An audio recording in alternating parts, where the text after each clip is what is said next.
인사드리겠습니다. 안녕하세요. 오늘은 여름 같죠? 날씨가. 네, 참 계절이 종잡을 수가 없습니다. 저희가 이제 요한계시록을 계속해서 하고 있습니다. 벌써 7번째 시간인 것 같아요. 네. 어떻게 좀 이렇게 누적이 잘 되어가고 있는 것 같습니까? 사실 지난주 일요일 날 교재 끝에 좀 광고를 드리려고 그랬는데, 이게 제가 이제 6강, 지난달까지 할 때는 서론적인 얘기들, 도입부적인 얘기만 했었어요. 그래서 오늘부터 본격적으로 이제 1장의 이제 말씀에 대한 해석을 이제 직접 이렇게 풀어갈 거거든요. 그래서 미리 이제 읽어오시면 더 이렇게 도움이 됐는데, 오늘 이게 첫 시간이라 제가 따로 광고를 못 드려가지고 다음 주에 이제 계속 이어서 앞으로는 말씀을 보면서 이제 이렇게 해석을 해갈 거거든요. 그러니까 성도님들이 이렇게 한 번쯤 이렇게 숙지를 하시고 오셔야 서로 이렇게 교감하는데 큰 어려움이 없을 거라고 이렇게 생각이 이렇게 들어집니다. 자, 우리 요한계시록 일단 1장으로 가서 보겠습니다. 요한계시록 1장. 저희가 계시록 읽으면 그래도 읽는 장 중에 하나가 요한계시록 1장, 2장, 3장까지는 그래도 읽죠. 그죠? 예, 그리고 뒤에 가서 한 20장, 21장, 22장 이렇게 읽습니다. 제일 안 읽혀지는 데가 4장부터 19장까지는 거의 잘 안 읽어요. 거기에는 이제 많은 비유와 해석에 대한 복잡한 얘기들이 나오다 보니까, 그럼에도 불구하고 우리가 요한계시록 1장에서 요한계시록 전체에 대한 내용을 다 파악할 수가 있다고 이렇게 생각이 들어집니다.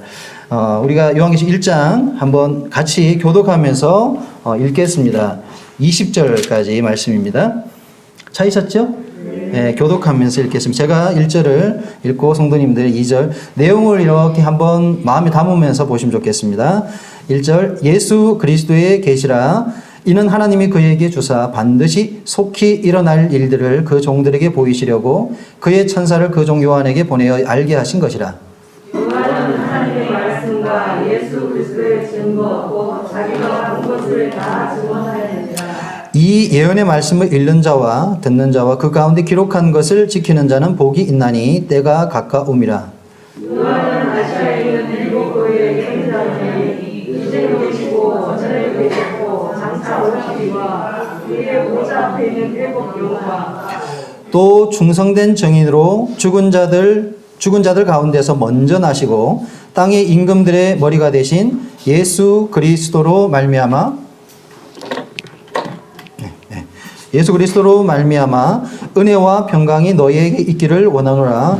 우리를 사랑하사 그의 피로 우리 죄에서 우리를 해방하시고 그의 아버지 하나님을 위하여 우리를 나라와 세상으로 삼으신 그에게 영광과 능력이 세세토록 있기를 원하노라.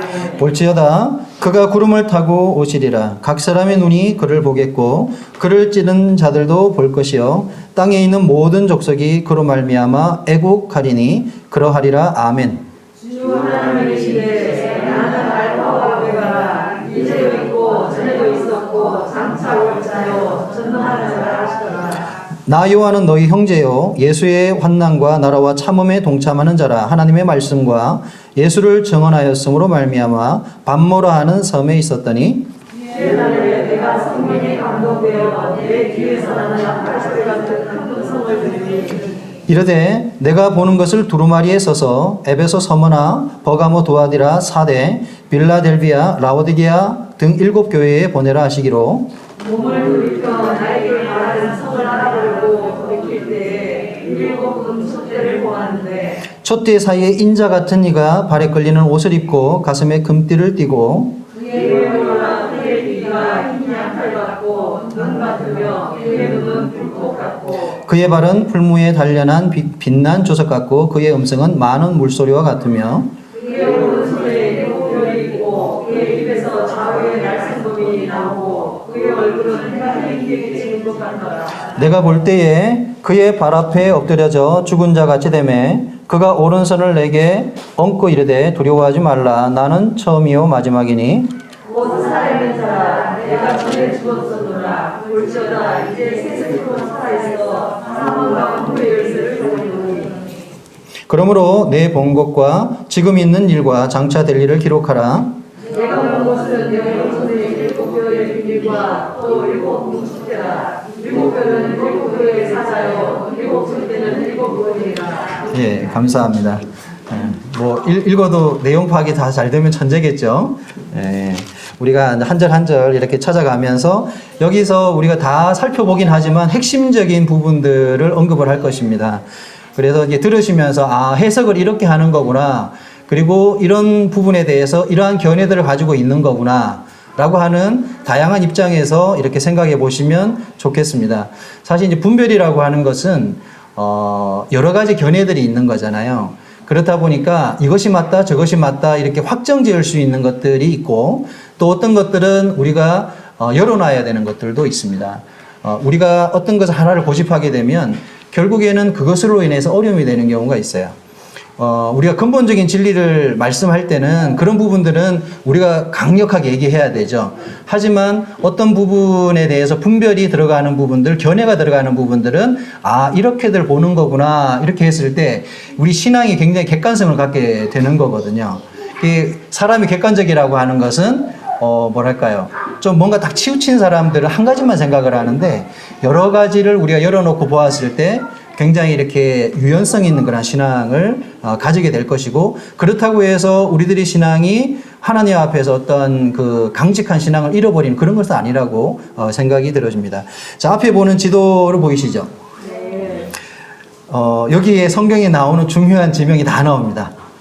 그 중에서도 우리가 오늘 특별히 요한계시록의 편지의 서신의 대상이 되고 있는 아시아 7교회가 등장하고 있죠. 빨간 점으로 찍어 있죠.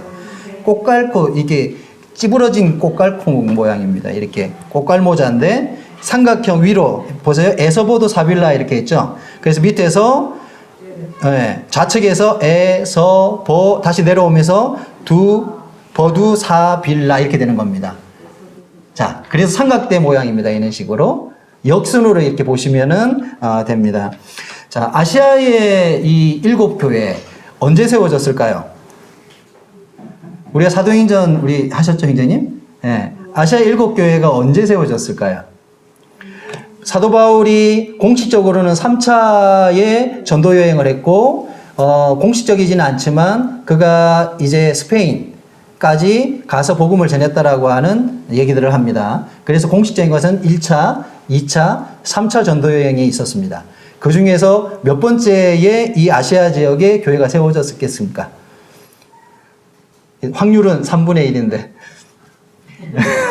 네, 용기를 내서 3차 전도 여행을 통해서 이 아시아의 교회들이 견고하게 세워진 것을 우리가 알 수가 있습니다. 1차로 사도 바울이 전도를 한 곳은 우리가 구보로를 통해 가지고 이고니온과 더베로 갔다가 지도 보이시죠? 이고니온으로 갔다 더베 갔다가 다시 역으로 돌아가지고 이제 안디옥으로 돌아오는 것이 짧은 코스로 이제 1차를 했잖아요. 그리고 2차 전도 여행은 육로를 통해 가지고 이제 안디옥에서 이제 더베 이고니온을 걸쳐 가지고 어디까지 가냐 하면 저 위에 빌립보 보이시죠? 빌립보, 데살로니가, 베레아, 아덴, 고린도까지 찍는 거예요. 이게 2차 전도 여행입니다. 그래 다시 역순으로 해가지고 다시 돌아와요. 그죠? 그리고 3차 전도 여행은 어디로 갑니까? 이제 바로 에베소 지역으로 갑니다. 거기 가서 우리가 아는 두란노 서원이라고 하는 그곳에서 긴 시간을 이제 사람들을 가르치게 되죠. 그러면서 사도 바울의 3차의 전도 여행을 통해서 이 아시아의 교회들이 견고하게 세워졌다고 하는 것을 우리가 사도행전을 통해서 잘 확인할 수가 있습니다. 자, 요한계시록의 이 편지의 대상은 바로 이 아시아의 7교회입니다.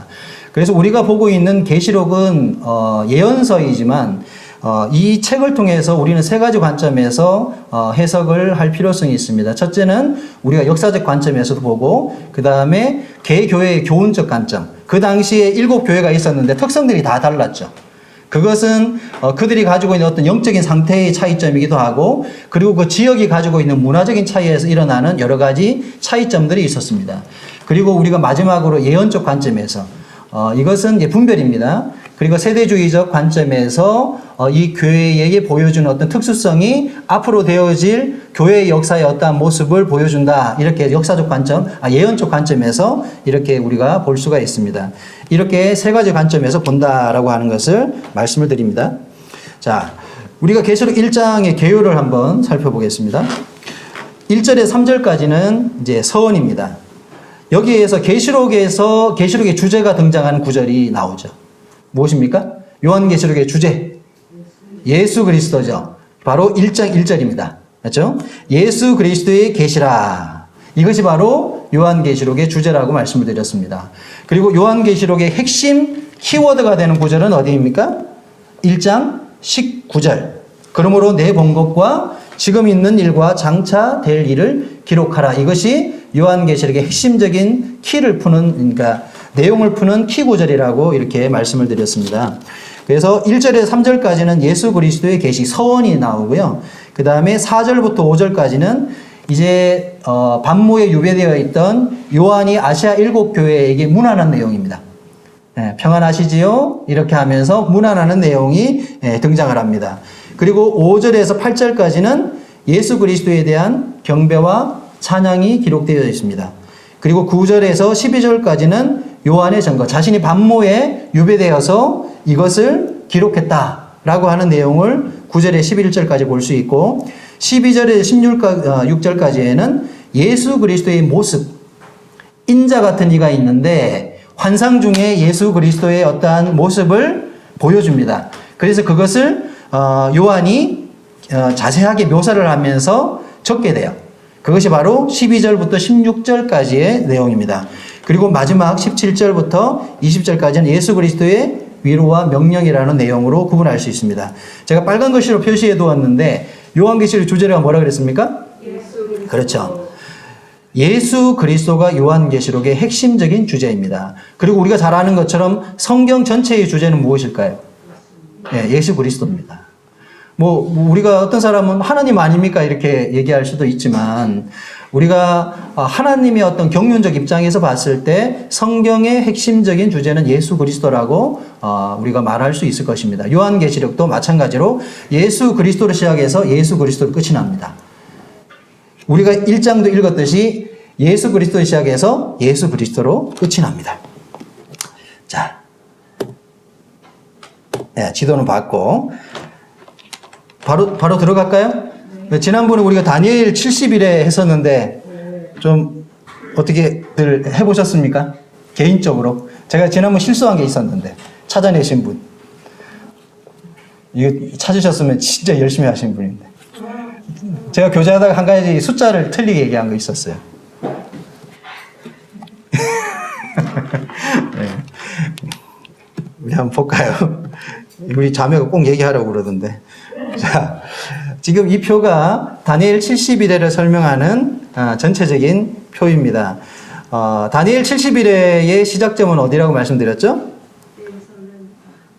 아닥사스다 왕의 칙령이라고 말씀드렸죠. 이게 BC 444년 3월 5일 날 아닥사스다 왕이 예루살렘 성을 중건하라는 영이 시작될 때부터 70일에가 시작된다. 이렇게 말씀을 드렸죠. 그리고 69일에가 지난 후에 무엇이 일어납니까? 바로 기름 부음 받은 자가 왕으로 입성하게 된다. 그리스도가 왕으로 입성한다. 나귀를 타고 예루살렘으로 입성하는 그 날이 바로 33년 3월 30일이라고 말씀드렸죠. 그리고 5일 후에 예수님은 4월 5일 날 십자가에 못 박여 죽으십니다. 그쵸? 여기서 제가 숫자를 잘못 계산한 게 475년 25일이에요. 그레고리역으로 음력을 성경은 한 달을 30일로 잡아가지고 계산했잖아요. 그래서 17만 3,880일을 뭐로 나눕니까? 365.2422로 나누게 되면 475년 25일이 나옵니다. 그래서 이거를 빼기를 하면 제가 32년이어야 되는데 34년으로 얘기를 했어요. 그래서 BC와 서기에는 중간에 원년이 빠졌다 그랬잖아요. 이 카톨릭에서 기원년을 만들었는데 그때 영년을 빼버려요. 그러니까 BC 1년에서 서기 1년 가기 전에 영년이 있어야 되는데 영년이 없습니다. 이걸 기원년이라고 하는데 역사적으로 기원년이 없어요. 그래서 32년이 계산이 돼요. 그래서 원년, 영년을 더하게 되면 33년, 3월 30일이 된다. 이건데 제가 34년으로 잘못 얘기했습니다.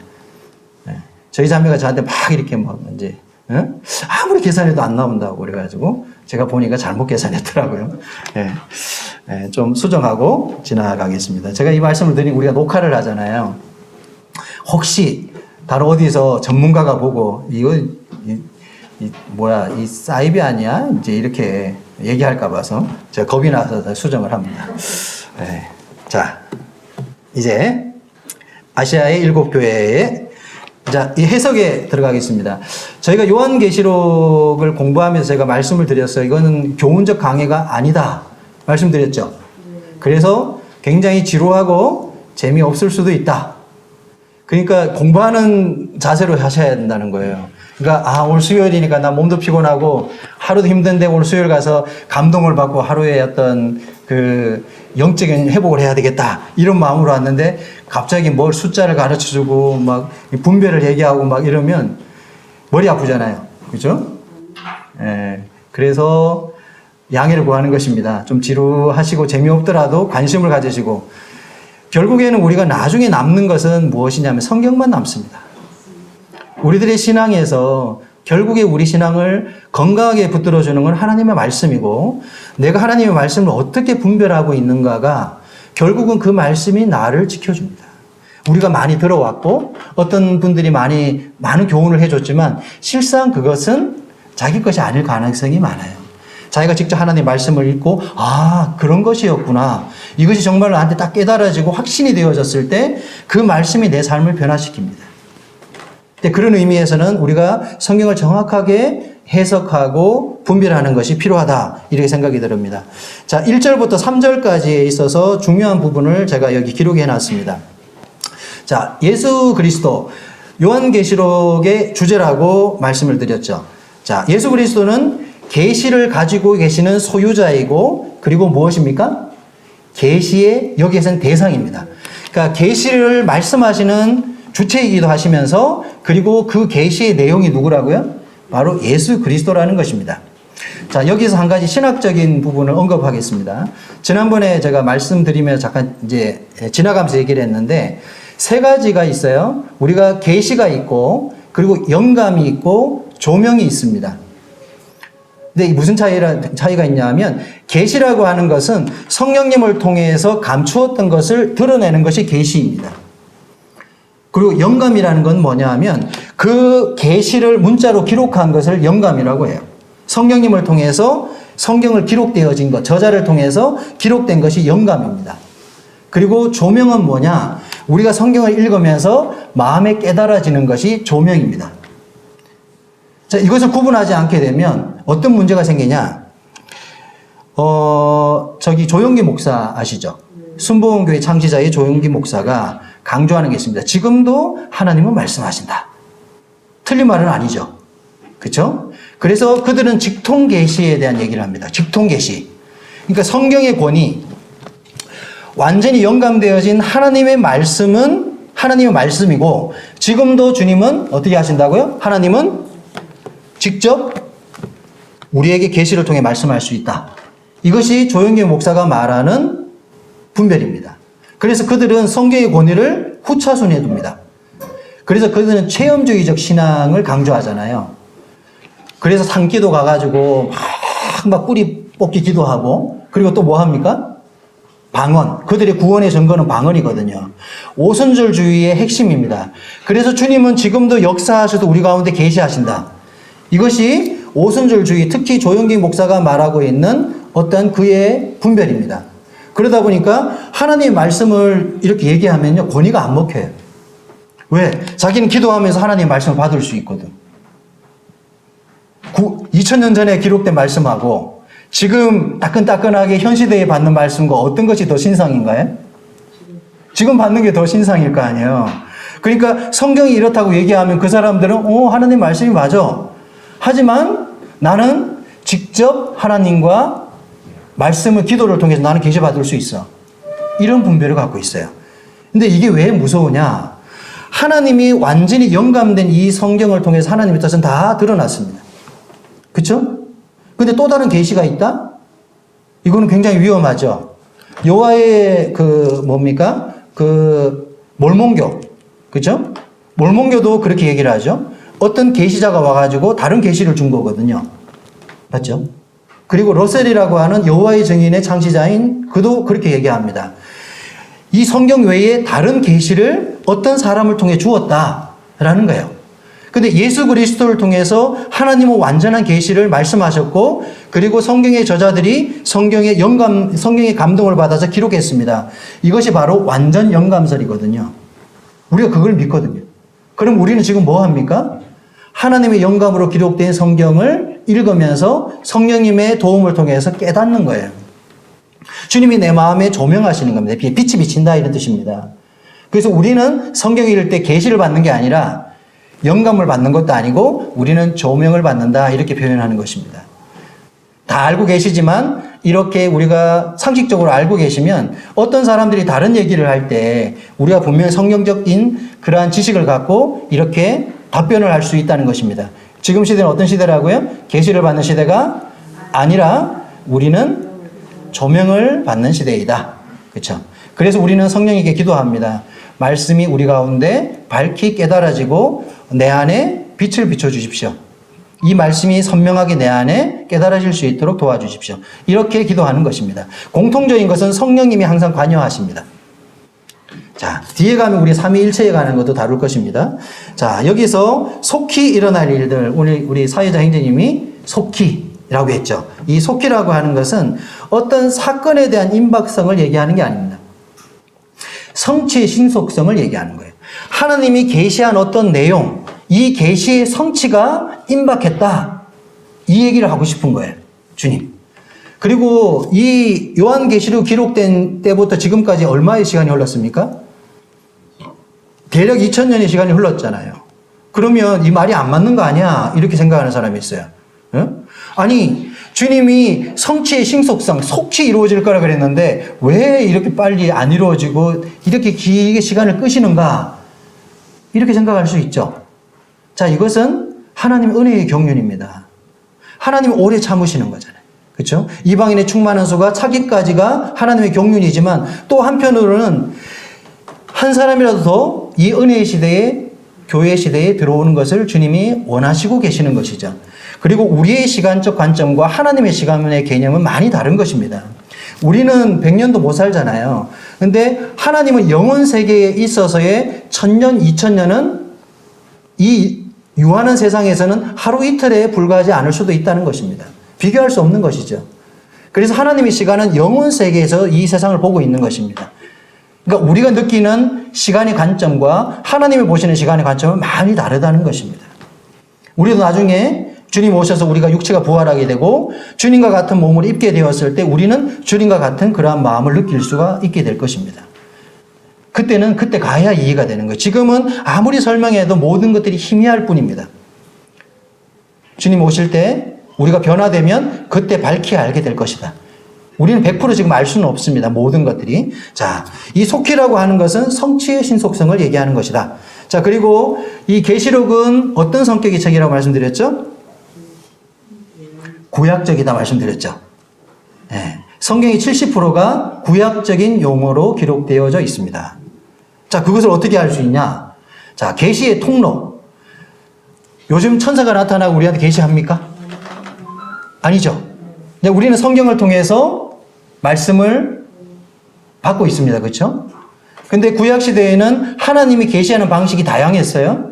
그 중에서 가장 대표적인 것이 무엇입니까? 천사가 나타나서, 그렇죠? 마리아에게도 나타나고, 그렇죠? 예수님 오시기 전에 그때 천사가 와서 직접 무엇을 전해줍니까? 하나님의 뜻을 전해줍니다. 그래서 계시의 통로가 바로 천사. 이것은 뭐냐면 구약적 개념이라는 것입니다. 이해가 되시죠? 네. 자, 그리고 하나님의 말씀과 예수 그리스도의 증거. 요한이 기록한 내용은 두 가지입니다. 첫째, 하나님의 말씀이고, 두 번째는 무엇입니까? 예수 그리스도에 대한 증거입니다. 이 두 가지로 구분해서 기록을 하고 있어요. 이 부분은 1장에서 두 번 똑같은 내용이 나옵니다. 그래서 하나님의 말씀과 예수 그리스도의 증거다, 이렇게 구분되어서 기록되었다는 것을 보시면 좋을 것 같습니다. 그리고 계시의 방식은 무엇입니까? 환상을 보고 기록한 것입니다. 자, 어떤 사람들은 지난번에 언약주의자들은 그렇게 얘기한다 그랬죠. 이거는 환상이니까 우리가 해석을 할 때 이건 비유적으로 풀어야 돼 라고 하는 것이 언약주의적 시각에서 요한계시록을 푸는 방식이라고 말씀드렸죠. 근데 우리는 어떻게 푼다고요? 문자적으로 푼다. 자, 근데 이 문자라고 하는 것은 단순히 문자 그대로 보는 게 아니라 이 문자에는 역사적이요, 문법적이요, 그리고 또 무엇입니까? 문맥적이요. 많은 수사법과 그리고 거기에는 많은 여러 가지 비유적인 표현들이 들어가 있어요. 그리고 문맥적인 표현들 다 들어가 있습니다. 이런 걸 다 총망라했을 때 문자적이다 이렇게 표현하는 것입니다. 그래서 이 계시의 방식을 환상을 통해서 주었습니다. 그래서 어떤 것들은 문자 그대로 봐야 되는 게 있고 어떤 것들은 상징으로 봐야 되는 게 있어요. 자, 그것을 잘 구분해서 봐야 된다는 것입니다. 그리고 마지막 3절에 보면 때가 가깝다. 이 때라고 하는 것은 마지막 때를 가리킵니다. 성경에 보면 두 가지 때가 있어요. 두 가지 때. 여호와의 날, 주의 날 이런 거 들어보셨죠? 구약에서 여호와의 날 이렇게 하면 신약에서는 주의 날 이런 뜻이에요. 요거는 심판, 주님이 재림을 설명할 때 쓰는 용어입니다. 그리고 구약에서 여호와의 날이라고 하는 것은 예언서에 많이 등장하는데 이걸 뭐냐면 내가 심판하겠다. 심판의 때 이렇게 할 때 여호와의 날이라고 기록합니다. 그리고 신약에서는 주님이 강림하셔서 이 땅을 심판하겠다 할 때 어떤 표현을 쓴다고요? 주의 날로 기록하고 있습니다. 바로 이 때가 어떤 때라고요? 바로 주의 날. 구약적으로 말하면 여호와의 날입니다. 자, 그 때가 어떻게 됐다고요? 가깝다. 네, 지금 우리 시대는 어떤 시대입니까? 우리는 은혜의 시대에 살고 있습니다. 여기서 말하고 하는 때라는 것은 이제 마지막 때, 주님께서 이 땅을 심판하셔서 강림하셔서 이 땅을 심판하시게 될 때를 말하고 있습니다. 자, 그렇게 분별하시면 맞을 것 같습니다. 자, 이거 아주 중요한 내용인데요. 계시록에 보면 7가지 복이 등장을 합니다. 자, 1절에 등장하는 게 뭐냐면 어떤 사람이 복이 있다고요? 예언의 말씀을 읽는 자와 듣는 자와 지키는 자가 복이 있나니 라고 얘기했죠. 그 뒤에 보시게 되면 구분을 해놨어요. 공통이죠. 이 공통이라고 하는 것은 시대를 망라해서 모든 대상에게 하고 있다라는 뜻입니다. 그리고 두 번째, 주 안에서 죽은 자가 복이 있나니 이거는 계시록 14장에 나오는데 환난 시대의 대상들만을 얘기합니다. 우리가 성도들을 구분할 때 어떻게 구분하냐면 구약 시대에 구원받은 성도들을 구약 성도라고 합니다. 예수님 오시기 전에, 그죠? 그 시대에 구원받은 사람이 있을 거 아니에요. 그 사람들은 구약 성도예요. 그리고 신약 시대에 구원받은 사람은 어떤 성도입니까? 신약 성도. 또 다르게 얘기하면 교회 성도들을 말합니다. 교회에 속한 사람들을 말합니다. 그리고 환난기 때 구원받는 사람들이 있어요. 핍박을 피해가면서 믿음을 지키면서 그때 예수 그리스도를 믿고 구원받는 사람을 환난기 성도라고 합니다. 예수님이 부활하실 때 어떤 사건이 있었습니까? 예수님이 죽었다가 부활하셨잖아요. 그리고 그때 어떤 특이한 현상들이 있었어요. 많이 잠자는 자들이 무덤이 열리면서 사람들이 살아나는 일이 있었죠. 그렇죠? 여기에 대해서는 좀 분분합니다. 어떤 마지막 때에 예수님께서 마지막 부활을 상징적으로 보여주는 것이다. 뭐라 그럴까요? 이게 쇼케이스라고 얘기해야 될까? 뭐 이렇게 표현하는 분들도 있고 또 다른 어떤 견해를 갖고 얘기하는 분들도 있습니다. 어찌됐든 그때 죽은 자가 부활하는 사건이 있었어요. 그렇죠? 거기서 죽은 사람들은 누구였을까요? 당연히 구약 성도들이죠. 그렇죠? 그리고 지난번에 말씀드렸죠. 이스라엘 사람들은 감람산에서 주님 오신다고 믿고 있잖아요. 그래서 예루살렘에 가면 예루살렘 동쪽인가요? 그 감람산에 무덤이 빽빽하게 있습니다. 돌무덤이. 왜? 자기가 가장 먼저 부활하고 싶거든. 예수님 오시면 거기서 육체의 부활을 그대로 꿈꾼단 말이에요. 유대인들은 그런 꿈을 꾸고 있습니다. 그리고 동쪽 문을 통해서 예루살렘 성전으로 들어가는데 재밌는 게 뭐냐 하면 회교도 사람들 있잖아요. 이슬람. 이 사람들도 이 사실을 믿어요. 그래가지고 어떻게 하냐면 그 문을 돌문으로 막아놨어요. 나중에 이 사람들이 부활해가지고 성전으로 들어가는 걸 막으려고 그 성벽에 보면 문이 있거든요. 그거를 돌로 쌓아가지고 폐쇄시켜놨어. 그 다녀오신 분들이 그 이렇게 설명해 주더라고요. 이거 누가 막았는지 아냐고. 바로 이슬람 사람들, 회교도인들이 막아놨대요. 그 말은 뭡니까? 이거 성경을 아는 거예요. 이들도 알고, 그러니까 그 믿음이라는 것은 어떤 사실적 믿음이겠죠. 그렇죠? 그러니까 그걸 막아가지고 부활해가 들어가는 걸 막아보려고. 예? 막아질까요? 예, 참 재밌는 사람들입니다. 그러니까 이 유대인들은 성경을 문자적으로 본다고 그랬잖아요. 그래서 초기에 기독교는 두 가지 부류가 있었다 그래요. 보통 이제 시리아 학파 그리고 알렉산드리아 학파 이렇게 크게 나누었는데 시리아는 어디에 가깝습니까? 예루살렘에 가까워요.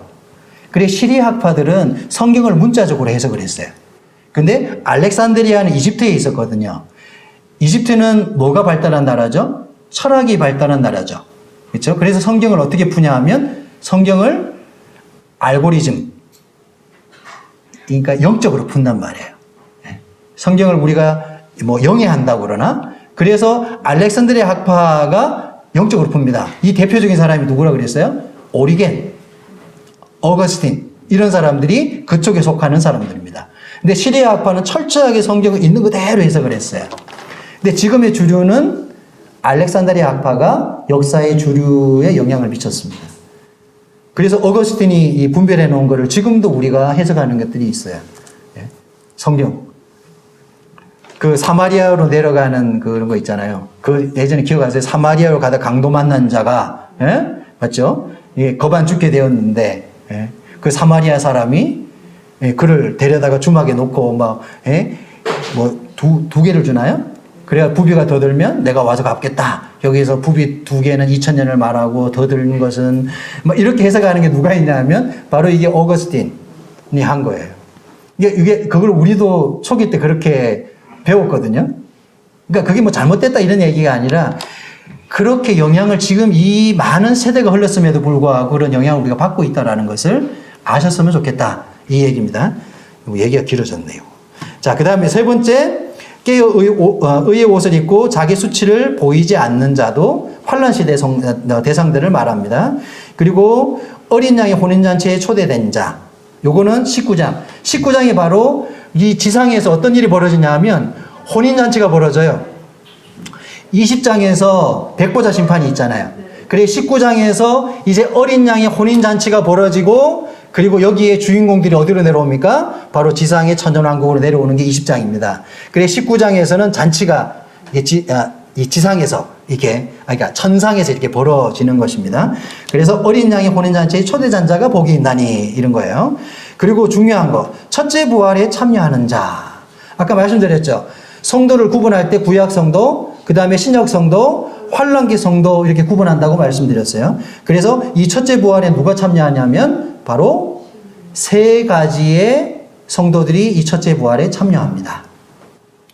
이해가 되시죠? 자, 그리고 마지막, 여섯 번째, 이 책의 예언의 말씀을 지키는 자. 이거 공통입니다. 이거는 22장 끝부분에 가서 나오는 내용이고, 그리고 두루마기를 빠는 자가 복이 있다. 그 밑에 뭐라고 되어 있습니까? 두루마기를 빤다라는 게 무슨 뜻일까요? 그래서 킹제임스 버전에는 이렇게 번역이 되어 있습니다. 그 명령을 행하는 자들이라고 이렇게 번역이 되어 있어요. 자, 이것도 분별입니다. 두루마기를 빤다. 예? 빤다 이 행위를 어떻게 해석할 거냐. 그래서 성경의 학자들 중에 이 번역을 할 때 킹제임스 버전을 번역했던 분들이 이것은 그 명령을 행하는 자들이라고 분별을 하자. 이렇게 해가지고 그렇게 번역을 해놨습니다. 이해가 되셨죠? 자, 그래서 성경은 어떤 책이라고, 요한계시록은 어떤 책입니까? 자, 이 지금 복에 나눴잖아요. 우리가 일곱 가지 복을 얘기했잖아요. 그래서 요한계시록은 환란에 대한 걸 다루지만 더 크게 본다고 하면 요한계시록은 복을 다루는 책입니다. 네. 요한계시록은 복을 다룹니다. 왜? 하나님의 소원은 무엇입니까? 인생을 향한 복입니다.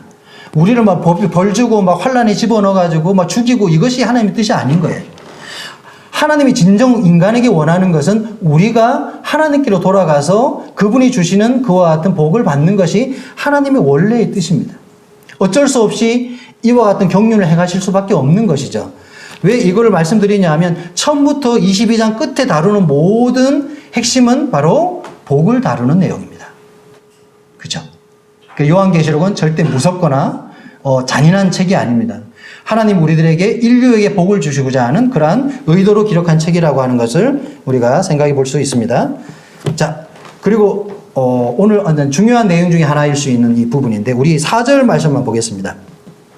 요한계시록 1장 4절 5절인데요. 여기에 보면 같이 한번 읽어볼까요? 시작. 요한은 아시아에 있는 7교회에 편지하노니 이제도 계시고 전에도 계셨고 장차 오실 이와 그의 보좌 앞에 있는 7영과 또 충성된 정인으로 죽은 자들 가운데서 먼저 나시고 땅의 임금들의 머리가 되신 예수 그리스도로 말미암아 은혜와 평강이 너희에게 있기를 원하노라. 이게 문안 인사거든요. 근데 여기 보면 세 가지로 구분하고 있어요. 대상을요.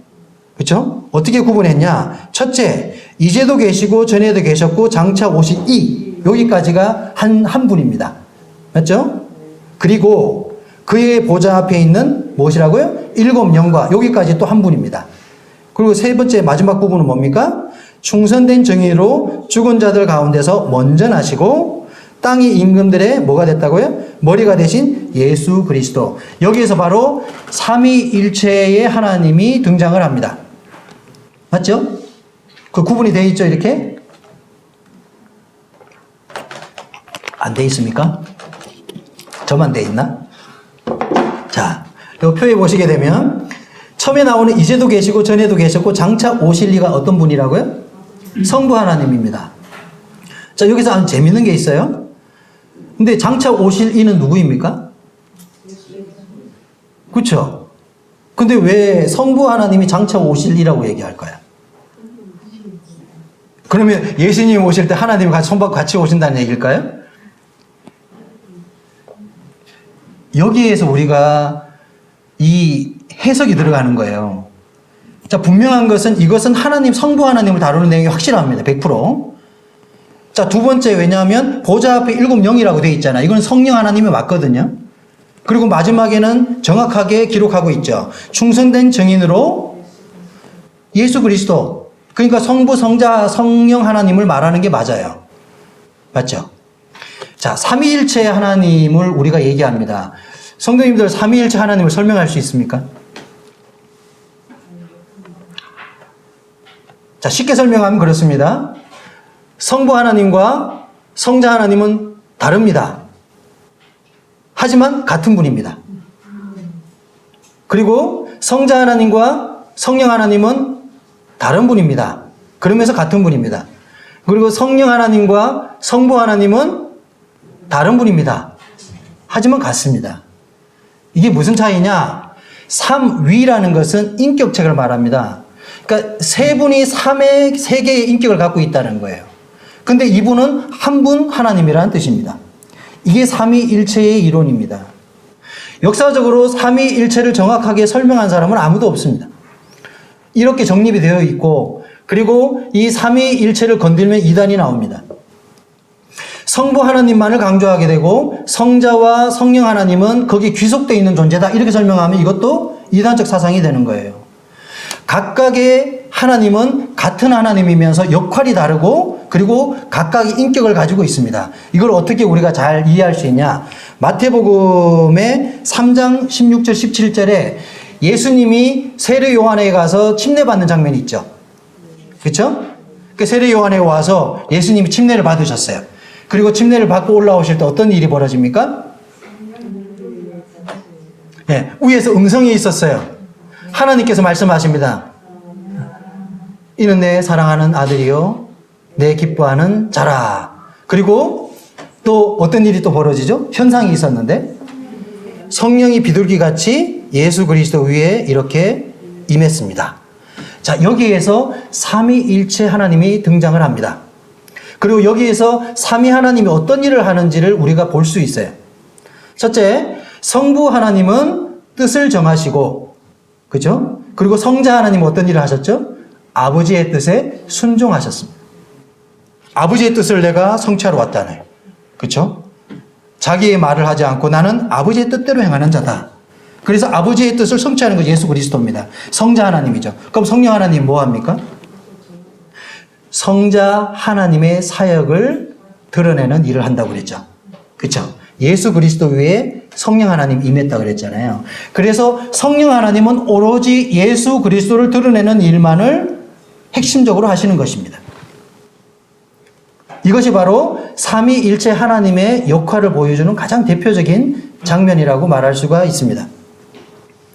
자, 그래서 여기 보게 되면 특이한 점은 장차 오실 일은 예수 그리스도여야 하는데 하나님이 오시는 것으로 설명하죠. 그리고 우리가 뒤에 한번 보세요. 8절 보십시오. 8절. 8절이 똑같은 얘기가 나오는데 8절 한번 읽어보겠습니다. 시작. 주 하나님이 이르시되 나는 알파와 오메가라 이제도 있고 전에도 있었고 장차 올 자요 전능한 자라 하시라. 여기서 주 하나님이 누구를 가리킬까요? 찍으시면 되잖아요. 그죠? 여기서 하나님은 성부 하나님이 아닙니다. 여기에서는 문맥적으로 성자 하나님을 얘기하는 거예요. 그죠? 자, 성자 하나님이 뭐라고 얘기하냐면 나는 알파와 오메가라. 그리고 이제도 있고 전에도 있었고 장차 올 자요 전능한 자라. 이 표현은 누가 쓰는 표현입니까? 하나님이 쓰는 표현이에요. 근데 예수 그리스도가 자신을 이렇게 설명하고 있습니다.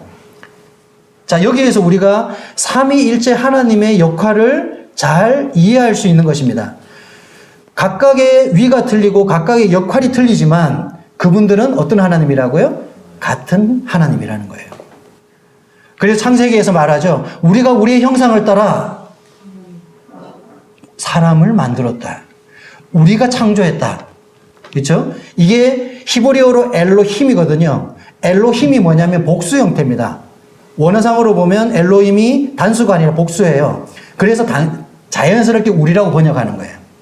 그냥 우리로 번역한 게 아니라 여호와 하면 단수인데 엘로힘 하면 복수입니다.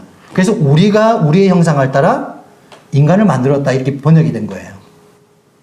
여기에서 바로 삼위일체 하나님이 함께 일하셨다는 것을 성경에서 말하고 있고 이것이 바로 성경의 가장 핵심적인 이게 부분입니다. 삼위일체 하나님을 인정하는 것. 그죠? 자, 많은 이단들은 삼위일체 하나님 인정하지 않습니다. 어떤 종파들은 성부 하나님을 인정해요. 영주주의자들이 초기에 영주주의자들이 있었다 그랬잖아요. 많은 영주주의자가 있었는데 영주주의자들의 핵심이 뭐냐면 예수 그리스도가 육체로 오신 것을 부정한다. 요한 1서에 나오는 예수 그리스도가 육체로 오신 걸 부정하는 것. 이게 이단이에요. 초기 때는 이게 핵심이었단 말이에요. 어떻게 신이 육체를 입고 오는 거야? 믿어지지가 않죠. 그래서 많은 사람들이 이걸 안 믿었어요. 그래서 가연설이라는 게 나왔습니다. 아, 예수가 온 것은 환상으로 잠시 왔다가 그냥 간 거야. 이렇게 해가지고 가연설이라는 이런 설이 있습니다. 영지주의자들이 이걸 주장했단 말이에요. 그러니까 예수 그리스도는 진짜가 아니라는 거지. 뭐 또 어떤 영지주의자는 어떻게 얘기하냐면 구약의 신은 진짜 좋은 하나님이 아니라 많은 잡신 중에 좀 안 좋은 질이 나쁜 하나님이 있는데 그 하나님이 예수 그리스도를 만든 거야. 이렇게 주장해요. 이상하지 않습니까? 이게 실제로 초기 교회 시대에 있었던 심각한 논쟁이었던 거예요. 이게 수세기 동안 이렇게 이 내용이 있었습니다. 그래서 우리는 삼위일체 하나님에 대한 분명한 정의, 그리고 여기에 대한 분명한 확신, 그리고 여기에 대한 분명한 이해와 분별을 가지고 있어야 됩니다. 삼위가 계시면서 각각의 위는 서로 다르면서 같은 분이라는 거죠. 가장 분명한 것은 역할이 틀리다는 거예요. 역할. 자, 그렇다면 제가 한번 물어보겠습니다. 성령님을 모시고 계십니까? 예. 자, 그 성령님은 누구십니까? 근데 우리는 어떻게 생각하죠? 성령님은 그냥 어떤 하나님은 하나님인데 약간 하등한 뭔가 서브 보조적인 존재로 여기지는 않나요? 아니요. 네, 죄송합니다. 근데 우리가 무의식적으로 성부 하나님은 굉장히 큰 분인데 또 성자 하나님도 굉장히 위대한 일을 하나님 맞는데 성령 하나님은 뭔가 약간 이렇게 서열상 뒤에 밀려 있는 것 같은 그런 생각을 할 때가 있지 않나요? 구원받은 사람에게는 성령 하나님이 계십니다. 우리가 우리 마음을 성전 삼았다기 표현할 때 성령 하나님이 내 안에 계시다는 거예요. 그렇죠? 그래서 우리가 항상 하나님의 임재 앞에 있습니다라고 표현하는 것은 성령 하나님이 내 안에 모시고 있기 때문에 그렇다는 거예요. 그래서 성도들은 그 성령님의 인도함을 받는 것입니다. 그래서 우리가 성령님을 근심시킬 수 있죠. 왜? 성령님은 예수 그리스도를 드러내는 사역만 하십니다. 우리가 예수 그리스도의 말씀에 반하는 삶을 살게 되면 성령님이 어떻게 하신다고요? 근심하시고 슬퍼하셔요. 아무 일도 할 수가 없어요. 도우실 수가 없어요. 지난주 일요일 날 말씀드렸죠. 여러분 하나님 경외하십니까? 우리 하나님을 경외한다고 하는 것은 우리가 아무것도 하지 않는 것이 아니라 우리가 의지적으로 하나님 앞에 순종하는 삶을 살고 그분을 공경하는 삶을 살면 하나님이 성령님을 통해서 나를 도우시는 것. 이것이 바로 신앙 생활입니다. 얘기가 길어졌네요. 40분이 끝내야 되는. 지금 절반도 못했는데, 예? 예, 좀 시간이 잘 가네요. 예. 뭐 우리가 이 책을 끝내는 게 중요한 게 아니라 내용을 공부하는 게 중요한 거잖아요. 제가 이거 1년 계획을 잡았는데 1년 안에 끝날 수도 있고 안 끝날 수도 있지만 그래도 한 가지 또 우리가 격려하고 위로하자면 그 유튜브나 이런 데 틀어보시면요. 서론적인 계시록에 대한 개요는 많아요. 근데 이렇게 디테일하게 말씀을 가지고 이렇게 풀어가는 영상들이 잘 없습니다. 왜 이유가 뭔지 아세요? 세대주의적 관점이 아니면 이 해석하기 굉장히 어렵거든요. 계시록은.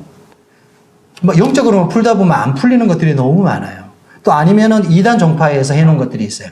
거기에는 이렇게 말씀을 신학적으로나 세부적으로 이렇게 풀지 않습니다. 자기들이 어떤 주장하는 거, 비유적인 거, 이런 것만 얘기하지 성경을 있는 그대로 설명하지 않습니다. 그래서 우리가 이렇게 성경을 말씀 그대로 대하고 그 말씀을 알아가기 시작하면 그 말씀이 정말로 이 달다고 하는 거, 이 말씀이 정말 하나님 말씀이구나 하는 확신 같은 게 들 때가 있습니다. 그때 우리의 삶이 위로가 돼요. 아, 내가 진짜 하나님과 함께 하고 있구나. 내가 하나님 말씀을 믿고 있구나. 내가 믿는 신앙이 절대 틀린 게 아니구나. 신앙이 건강해집니다.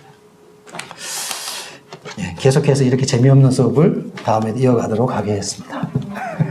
예, 여기까지 하겠습니다. 감사합니다.